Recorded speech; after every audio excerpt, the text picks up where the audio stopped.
Hi, how's it going? Welcome to Code with Z. In today's video, we gotta reverse this linked list that we have here, like so. As you can see, we went from 1, 2, 3, 4, 5 to 5, 4, 3, 2, 1. Why are we doing this? Well, because that's what LeetCode 206 reverse linked list is asking us to do. As you can see, it says, given the head of a singly linked list, meaning this node that we have here, this is gonna be our head, reverse the list and return the reversed list. Simple as that. All right, let's see how you can solve this. Let me bring this down here. To solve this problem, we gotta basically make 1 point to nothing or null, and make 2 point to 1, and make 3 point to 2, and make 4 point to 3, and then make 5 point to 4, and then return 5. That's gonna make this go from 1, 2, 3, 4, 5 to 5, 4, 3, 2, 1. Now let's see how we can do this. For doing this, we're gonna need 3 simple variables. The first one is gonna be current, and this is gonna be pointing to the current node that we're gonna have. Because we're gonna be looping through this linked list that we have here,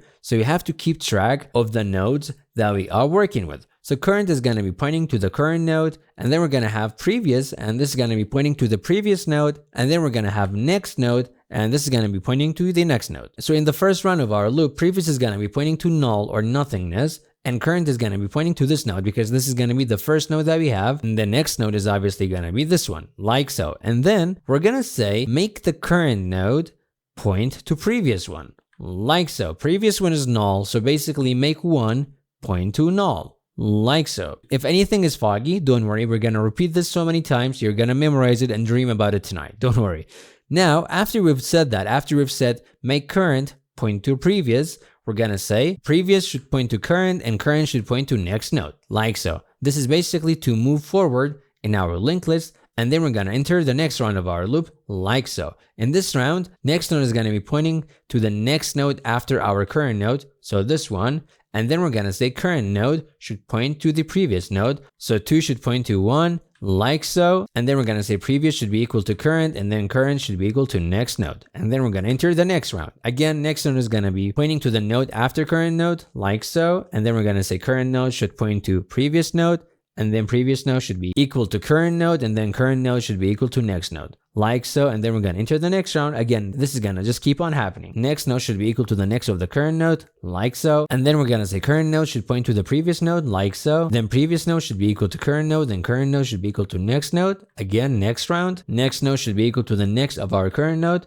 which is gonna be basically null, and then current node should point to the previous node, and then again previous should be equal to current, and current should be equal to next node, like so. When our current node is pointing to null or nothingness, we're gonna stop looping and we're gonna return previous. Why? Well, because this is the correct answer. As you can see, 5 is pointing to 4, 4 is pointing to 3, 3 is pointing to 2, 2 is pointing to 1. If we actually clear this up, like so, this is what we have. 5 is pointing to 4, 4 is pointing to 3, 3 is pointing to 1, 2 is pointing to 1. As you can see, 5 to 4, 4 to 3, 3 to 2, to 2, 1. We literally went from 1, 2, 3, 4, 5 to 5, 4, 3, 2, 1. This is gonna be everything that we need, so let's code this in the simplest way possible. Alrighty, let's code this together. So the first thing that we need to do is to define our current variable, and this is gonna be equal to head.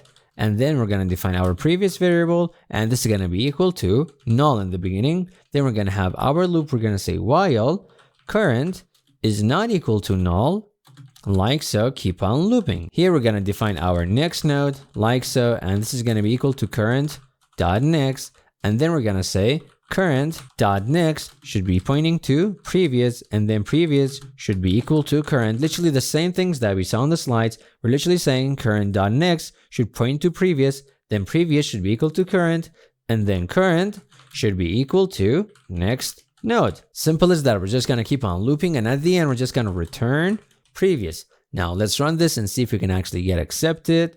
Moment of truth, and yep, awesome. Let's submit this and see if we can actually pass all of the test cases. And yep, we got accepted. That's awesome. Thanks for watching. Don't forget to like and subscribe, and keep on coding.